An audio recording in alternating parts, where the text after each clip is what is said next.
Hello, I'm Sean. And I'm Janae. Welcome to 5 Minutes of Faith. Today we'll be talking about division. Division within the church, division within our communities, and division within the world.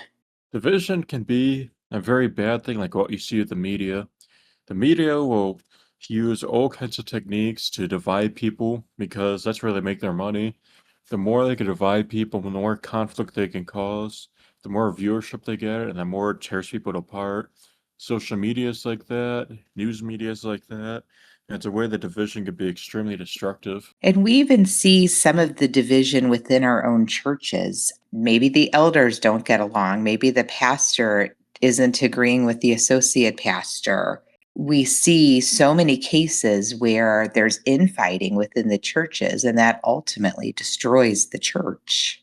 And that's an example of harmful division. So there's also division that maybe not necessarily a good thing, but it's for the right reason. Jesus himself said that he did not come to bring peace, but a sword, that his word will be very divisive, two against three, three against two. The truth can be very divisive because it brings to light a lot of things people would rather not face. It's very easy to look upon the failure of someone else, but not recognize one's own. Very true. It's very easy to point fingers outward, but it's very hard to point fingers inward. That's one of the toughest things we do.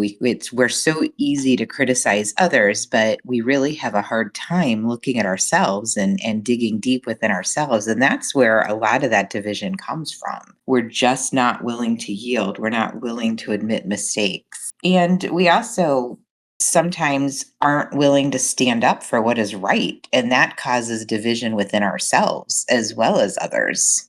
Yeah, and I think it's very important that we show grace to everyone else. There's a way that we see all these problems with other political party, but we don't see it within ourselves is why the world is so divided. Absolutely. Even looking at the church as a whole, all the different denominations within the Christian faith, there's a lot of division there. And no one can say theirs is better than the other. They're different.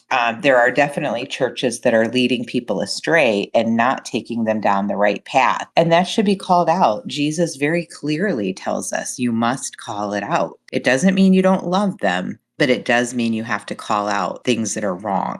There's so many different views, so many different religions, so many ways to try and see how things can be one way or another, but ultimately the way in which we must judge is through the Word of God. And we must follow God's example. We have to follow the words of Jesus. He very clearly lays a path for us and tells us this is, The way, the truth, the life. yes, absolutely. That's all you need to know. At the end of the day, that's really all you need to know. And I think some division also comes from fear. We're worried. We're constantly worried about things. And that causes such a division.